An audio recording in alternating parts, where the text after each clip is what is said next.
मतलब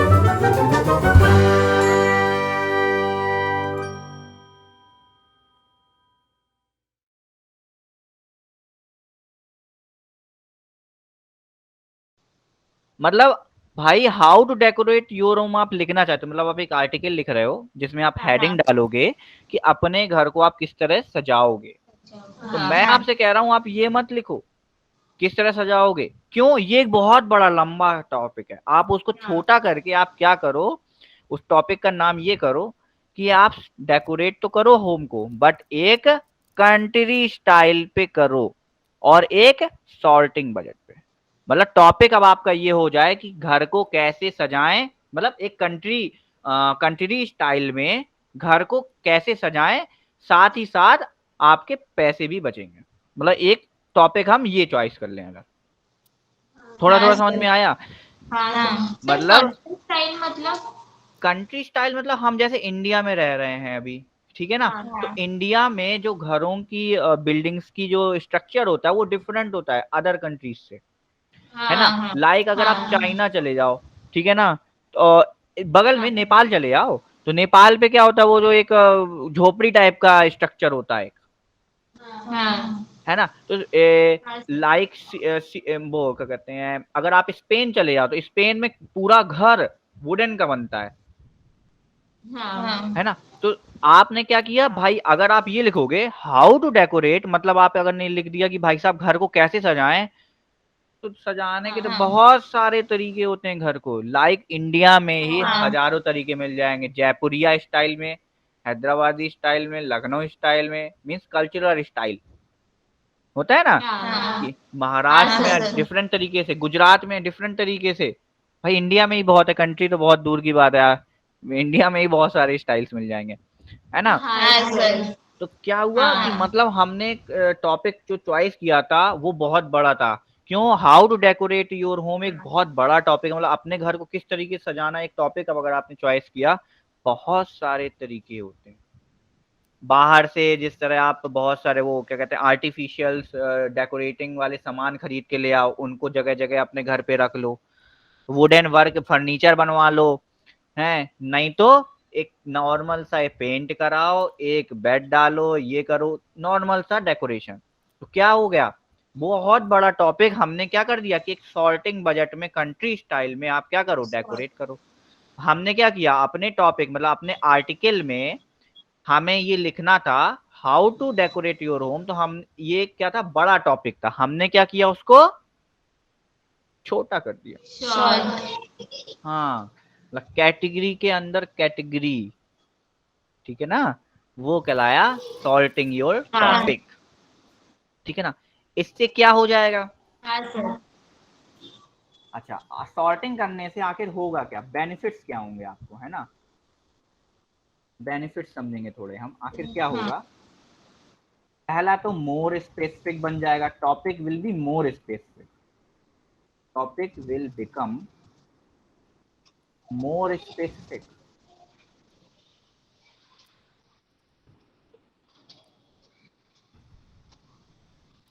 पहले तो क्या बेनिफिट क्या होगा, topic will become more specific, बहुत और ज्यादा आप उसको मतलब सेंट्रलाइज्ड कर रहे हो, आप उसको बहुत ज्यादा स्पेसिफिक कर रहे हो, फोकस की नीडिंग पे कर रहे हो। पहला तो ये हो जाएगा। और क्या होगा, एंड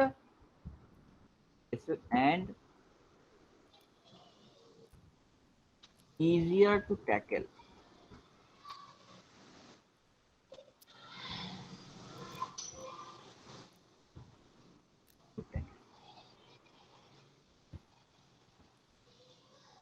और क्या हो जाएगा, easier to tackle का मतलब आसानी से लोग उसको फॉलो कर पाएंगे, टैकल का मतलब होता है फॉलो करना। हाँ सर। ओके, तो topic will become more specific and easier to tackle, ठीक है। लाइक एक छोटा सा एग्जांपल और मतलब तो लेता हूँ, एक्चुअली टाइम बहुत ज़्यादा लग रहा है, लेकिन कोई बात नहीं, समझ में आना चाहिए।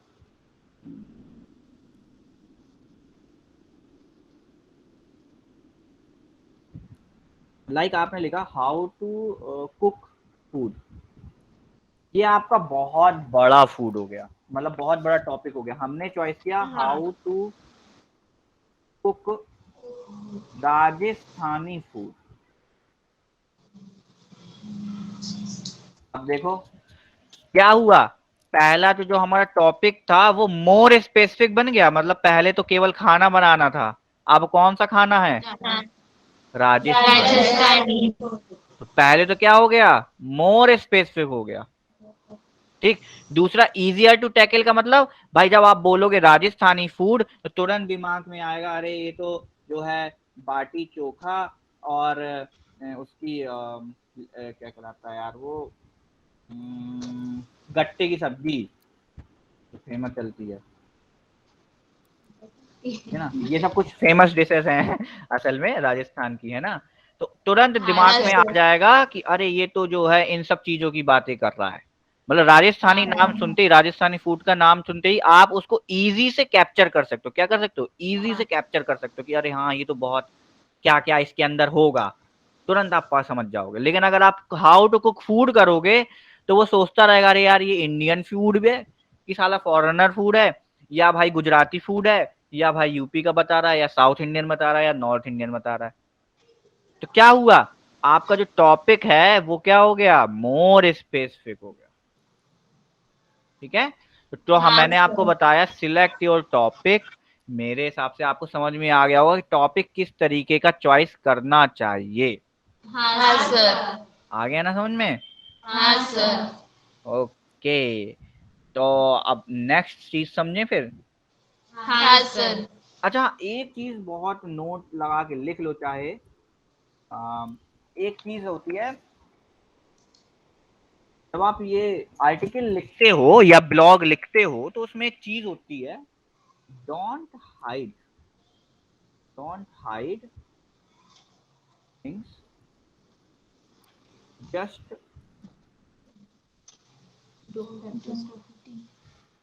just feel the process of sharing what you know।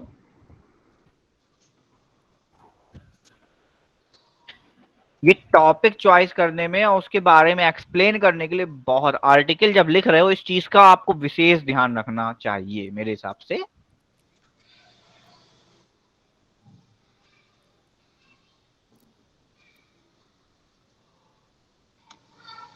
आप समझिए क्या क्या मतलब हुआ इसका। हाँ सर। लाइक वो कहते नहीं है कि यार हमारी मम्मी के हाथ का खाना तुम नहीं बना सकते, हाँ। कहते हैं ना, भाई क्यों नहीं बना सकते यार, मम्मी कुछ ऐसा मिला देती हैं तुम नहीं मिलाते हो, कोई एक ऐसा वो चूरन टाइप का या मसाला टाइप का। तो ये नहीं करना है हमको, यही चीज नहीं करना है हमको, क्या करना है, डोंट हाइड थिंग्स, आपको कोई भी चीज छुपाना नहीं है, just feel the process of sharing what you know, आप उस चीज को महसूस करिए, उस चीज को जो आपको आती है और आप शेयर कर रहे हो।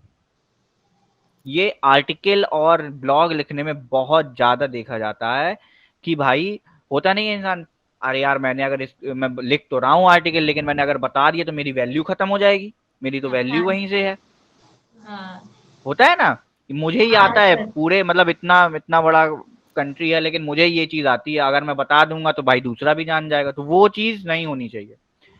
आपको अगर स्पेसिफिक चीज आती है तो आप जरूर बताएं वो, तभी आपका जो आर्टिकल होगा बहुत ज्यादा अट्रैक्टिव होगा और बहुत सारे लोग उसको पसंद भी करेंगे, है ना। लाइक आपने, आपके अंदर कुछ गुड हैबिट्स भी हैं, कुछ बैड हैबिट्स भी हैं, आपने गुड गुड गुड गुड बता डाली, बैड नहीं बताई, तो भाई कोई क्यों अट्रैक्ट होगा, क्यों इंटरेस्ट करेगा, वो तो यही कहेगा अरे यार लोग तो अपनी अच्छाइयां बताते ही हैं।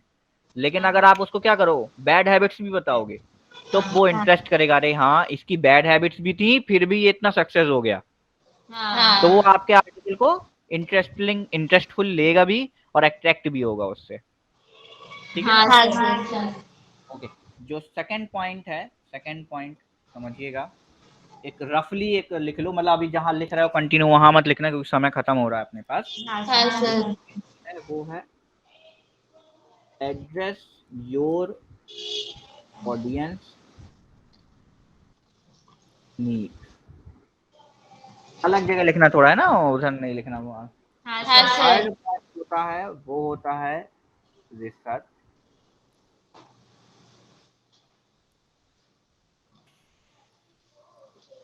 जो फोर्थ पॉइंट होता है वो होता है टाइटन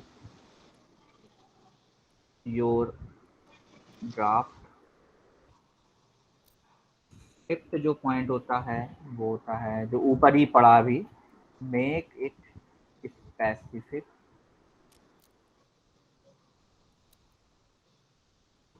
जो छठवां पॉइंट होता है वो होता है read, revise and repeat. Sorry, revise.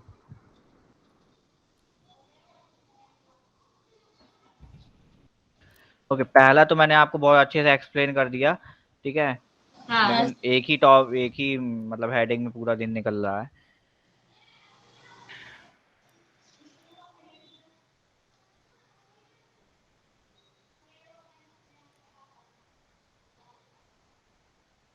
लिख लिया?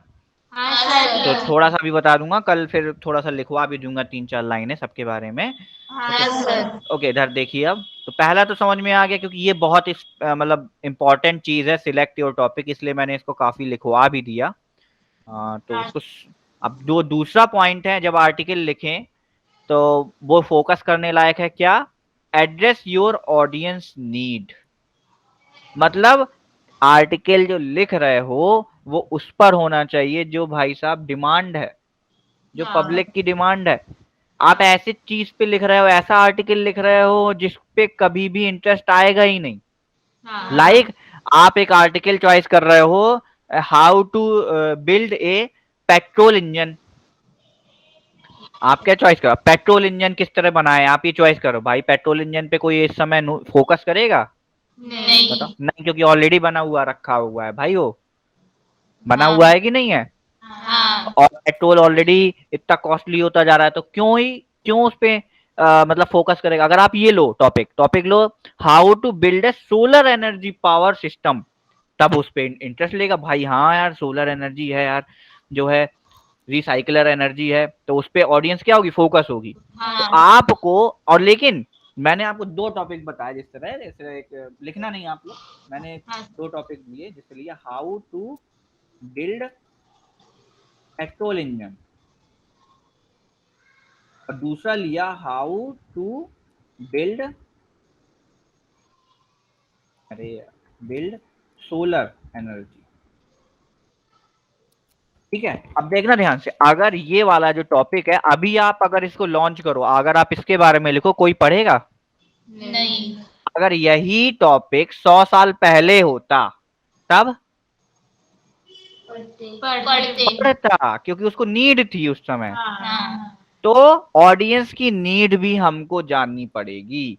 प्रेजेंट टाइम पे ऐसी क्या चीज चल रही है, प्रेजेंट टाइम पे क्या फॉलो हो रहा है, ठीक है ना? हाँ हाँ वो आप सब जानोगे रिसर्च से।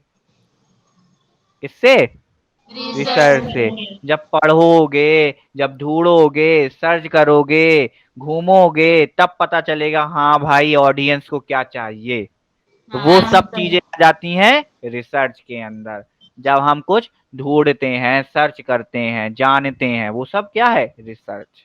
रिसर्च। ठीक है, तो 2 पॉइंट भी समझ में आ गए। हाँ एड्रेस सर। ऑडियंस नीड के अकॉर्डिंग टॉपिक होना चाहिए, और जो टॉपिक आप चॉइस कर रहे हो उसके बारे में आप क्या करोगे? रिसर्च करके बैठोगे। रिसर्च। ठीक है, लाइक आपने टॉपिक जो चॉइस कर दिया भाई, सोलर एनर्जी, अब आप जानते कुछ नहीं है उसके बारे में, ऐसा होगा क्या?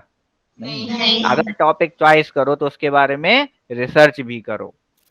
ठीक है। हाँ ओके, लास्ट सेकंड है टाइटन योर ड्राफ्ट। देखो ड्राफ्ट किसे कहते हैं पता है? ड्राफ्ट आधा रहता है उससे। क्या चीज? आधा छोड़कर आधार के, हाँ हाँ, क्या जो बोल रहे? आधा रहता है वो, संगीता बोलिए आप। जो इन्फॉर्मेशन आधा लिख कर रखते हैं ना वो। गुड, हाँ हाँ, काफी हद तक आपने बहुत अच्छा बताया। थोड़ा सा और मोर स्पेसिफिक, मतलब कुछ और अच्छा सोचो क्या होगा ड्राफ्ट, और भी चीजें होती हैं, सोचो सोचो। अश्विनी बताइए, ड्राफ्ट। नहीं पता सर। नहीं पता, ओके। रूपाली हाँ सर। बताओ, ड्राफ्ट। ये सही है, आधा अगर छोड़ के लिख दिया तो उसको हाँ ड्राफ्ट कह सकते हैं, वो होता है ड्राफ्ट। लेकिन मैं कुछ और जानना चाह रहा हूँ, बताओ क्या होगा। ओके, आप लोग क्या करते हो जब कभी, पहले भाई अभी तो करते हो नहीं पता मुझे, पहले ऐसा होता होगा कि जब आप लोग कॉलेजेस में पढ़ते थे या कोचिंग पे जाते थे, रफ कॉपी लेके जाते थे हाँ सर। और रफ कॉपी में ही पूरा लिखते थे, और जब घर हाँ। आते थे उसको फेयर करते थे। हाँ। भाई क्यों, ऐसा क्यों? क्योंकि हैंडराइटिंग अच्छी आती है। जल्दी जल्दी पढ़ाते थे तो हम लिख लेते थे ऐसा ही, हाँ। है कटिंग कटिंग हो जाती थी। हाँ। लेकिन जब घर आते थे तो फेयर कॉपी में बिल्कुल साफ सुथरा लिखते थे। हाँ। वही चीज कहलाती है ड्राफ्ट। जो रफ कॉपी में लिख रहा है वो क्या कहलाता है, ड्राफ्ट, है ना। तो पहले जब आप टॉपिक के बारे में डिसाइड करते हो, रिसर्च करते हो, तो उसके बारे में आप बहुत सारा लिख लेते हो, है हाँ। ना। तो अब हाँ। आपको वो जो आपने बहुत सारा रफ पेपर पे लिखा है, अब आप उसको टाइटन करोगे, मतलब बहुत उसको बांधोगे, मतलब उसको उससे जो इंपॉर्टेंट चीज है उसको निकाल के अपने फेयर कॉपी पे लिखोगे। मतलब रफ कॉपी में तो बहुत कुछ भरा पड़ा है, हाँ। अब आप उससे मीनिंगफुल चीजें निकालोगे। भाई आपने रिसर्च कर ली, आपने टॉपिक चॉइस कर लिया, सब कुछ लिख लिया उसके बारे में, अब आप वहां से वो चीज निकालोगे जो बहुत इंपॉर्टेंट है, जो आपको लिखना है अपने ब्लॉग में, जो आपको आर्टिकल लिखना है उसके बारे में, इंपॉर्टेंट चीजों को का सिलेक्शन करोगे, वो कहलाता है टाइटन योर ड्राफ्ट। ओके, हाँ समझ गए सर। ना, ड्राफ्ट हाँ मतलब हाँ वही सर। जो रफ कॉपी में लिखा है, ठीक है ना। हाँ। हाँ। Okay good. अब make it specific. Make it specific का मतलब ये होता है कि भाई अब आपने ड्राफ्ट जब कंप्लीट कर लिया, ड्राफ्ट से आपने फेयर कर लिया, तो आप उस फेयर को फिर से पढ़ें, ठीक है ना। हाँ सर। उसको पढ़ें और आप ध्यान से देखें जो आपने फेयर कॉपी पे लिखा है वो अभी भी स्पेसिफिक है या आपने छाप लिया किसी से, वो चीज आपको ध्यान देनी पड़ेगी। मतलब कोशिश करेंगे कि हाँ हम अपने वर्ड्स का ही यूज करें, कॉपी वर्ड्स का यूज ना करें, ठीक है। हाँ तो सर। वो है मेक इट स्पेसिफिक, मींस उसको इंपॉर्टेंट बनाओ, उसको अट्रैक्टिव बनाओ, अपने वर्ड्स का यूज करो, कॉपी नहीं करो, वो सब चीजें मेक इट स्पेसिफिक कहलाती हैं। और लास्ट स्टेप तो समझ ही आ गया होगा, revise. Read revise and repeat. मतलब क्या है, ये जो पांचों स्टेप लिखे हैं उनको बार बार पढ़ो, बार बार रिवाइज करो और उसी को रिपीट करो, तो आपको एक बहुत अच्छा आर्टिकल क्या मिल जाएगा, आउटकम पे मिल जाएगा, ठीक है ना। हाँ क्योंकि सर। बार बार जब हम देखेंगे, रिसर्च करेंगे, हमने जो टॉपिक चॉइस किया वो सही है गलत है, वो ऑडियंस तक मिल रहा है कि नहीं मिल रहा, हमने जो उसमें कंटेंट चॉइस किया है, जो हम लिखने वाले हैं वो किसी और ने तो नहीं लिख रखा, अगर आप बार बार यही चीजें देखते रहोगे तो आपको क्या मिल जाएगा, एक बहुत अच्छा सुंदर सा टॉपिक मिल जाएगा, उसके उसके अंदर लिखा हुआ कंटेंट भी मिल जाएगा।